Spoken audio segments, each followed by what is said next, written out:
नमस्कार, मैं सौरभ सिन्हा आप सभी के सामने आज उपस्थित हुआ हूं कुछ बातों को रखने के लिए।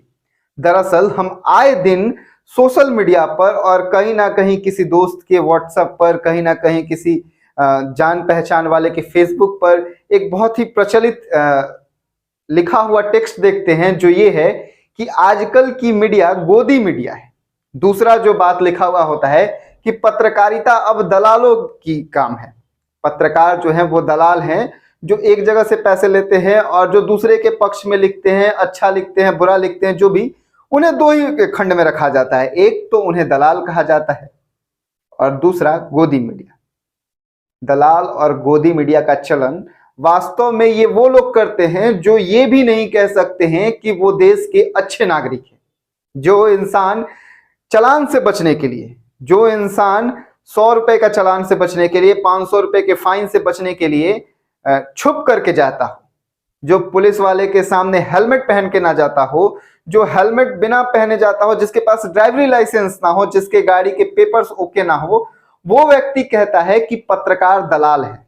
वो व्यक्ति कहता है कि गोदी मीडिया है। वास्तव में आप सर्वप्रथम जब आरोप लगाते हैं तो ये आपको ध्यान देना चाहिए कि क्या आप इस देश के अच्छे नागरिक हैं। वास्तव में आपने पत्रकारों को अपने जीवन का हिस्सा ही नहीं माना है कभी भी। एक पत्रकार एक पूरी की पूरी चैनल को छोड़ देता है, कुछ देर के लिए आप सोचते हैं कि वो व्यक्ति छोड़ दिया और उसके बाद फिर आप भूल जाते हैं, अपने काम में व्यस्त हो जाते हैं। एक पत्रकार जेल में चले जाता है, आप सोचते हैं, लेकिन उसके लिए कुछ करते नहीं हैं। कई पत्रकार मारे जाते हैं, कई पत्रकार जेल में सड़ रहे हैं। कोई पत्रकारों के बारे में सुध लेने वाला नहीं है। पत्रकारों की क्या स्थिति है, उनकी सैलरी कितनी है, उनके जॉब सिक्योरिटी कितनी है, इस पर आपके कोई विचार नहीं होते।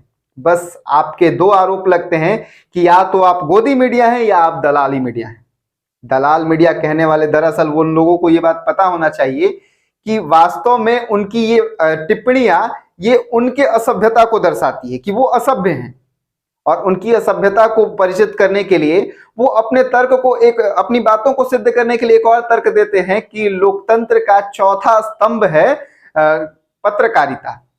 वास्तव में ऐसा कोई मानक नहीं है जिसमें पत्रकारिता को चौथा स्तंभ माना जाए। पत्रकारिता को चौथा स्तंभ सिर्फ माना गया है, कोई सिद्धित नहीं है। कहीं पर ऐसी लिखित परिणाम नहीं है कि आप पत्रकारिता कर रहे हैं और आपको कोई स्पेशल पावर मिल रहा है। आपको आर्टिकल 19A के तहत बोलने की आजादी है और वही अभिव्यक्ति की आजादी हमें है, अर्थात हम में और आप में कोई भेद नहीं है।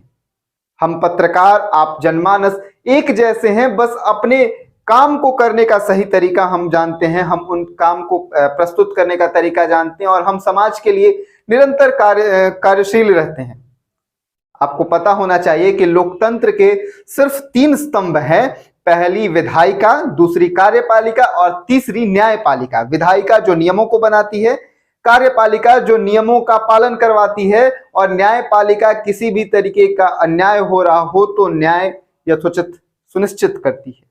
इसमें कहीं भी आपको पत्रकारिता का स्पेशल पावर देखने को नहीं मिला और कहीं भी इन बातों को नहीं लिखा गया है। कहीं भी ऐसा कोई कानून नहीं बनाया गया पूरे देश के अंदर कि पत्रकारों को कोई खास पावर दी गई है। पत्रकार सिर्फ अभिव्यक्ति की आजादी के बल पर अपनी अभिव्यक्ति करते हैं, अपनी बातें रखते हैं, दूसरों की बातों को आप तक पहुंचाते हैं और उसी पत्रकार को आप दलाल कहते हैं। और किन मानकों के आधार पर? सिर्फ इसलिए कि कोई एक गलत है, आपने पूरी की पूरी पत्रकारों को ही दलाल कह दिया, पूरे के पूरे पत्रकारों को ही गोदी मीडिया कह दिया। और क्यों? क्योंकि ऐसा आपको लगता है, आप अपने विचारों में मशगूल हैं और अपने विचारों के आधार पे पूरी की पूरी एक पत्रकारिता को ही आपने दलाल कह दिया। आपको अपने शब्दों को बड़ा चयन करके रखना चाहिए कि आप जिन शब्दों का प्रयोग कर रहे हैं क्या वास्तव में वो प्रयोग होने योग्य है या नहीं है। अगर मान लीजिए कि अगर आपको कोई इस तरीके के शब्द से सूचित करता है तो आपको कैसा लगेगा? भावनाओं को छोड़िए, आप ये विचार कीजिए कि आप जिस पत्रकारों को कहते हैं कि ये पत्रकार दलाल है, ये मीडिया गोदी मीडिया है, वही आपके लिए सदैव सजग रह करके पूरे 24 घंटे 7 दिन 365 दिन आपको सर्व करती है, आपके लिए खबर लाती है, आपको खबर प्रस्तुत करती है, खबरों से रूबरू कराती है, शहर के ही नहीं परंतु देश के और देश के ही नहीं अपितु पूरे के पूरे विदेशों की भी खबर आप तक पहुंचाने का काम यही पत्रकार करते हैं, यही पत्रकारिता करती है, यही मीडिया कहती है, जिसे आप गोदी मीडिया कहते हैं और जिन पत्रकारों को आप दलाल कहते हैं। अपने शब्दों को देने से पहले आप इस बात पर जरूर विचार कर ले कि क्या आप इस देश के अच्छे नागरिक हैं या नहीं। अगर आपने एक भी नियम तोड़ा हो, आपने एक भी व्यक्ति को अपने काम कराने के लिए अगर रिश्वत दी हो, तो आप दूसरों पर टिप्पणी करने से पहले 1000 बार जरूर सोचें कि आप पत्रकार को दलाल कह रहे हैं, शिक्षकों को गलत कह रहे हैं, डॉक्टरों को गलत कह रहे हैं, पुलिस को गलत कह रहे हैं, जिसे भी गलत कह रहे हैं। गलत कहने से पहले यह जान लीजिए कि आप अच्छे होने चाहिए, आप सच्चे होने चाहिए, आपके चरित्र पर, आपके चित्रण पर बिल्कुल भी साफ होना चाहिए, बिल्कुल भी दाग नहीं होना चाहिए। तब आप किसी के चरित्र पर, किसी के अस्तित्व पर सवाल उठाने की सोच करने के बारे में विचार कर सकते हैं। इसी के साथ मैं आप सबसे विदा लेता हूं और आप सभी का आभार व्यक्त करता हूं कि आप सभी ने इतने देर तक मेरी बातों को सुना। धन्यवाद।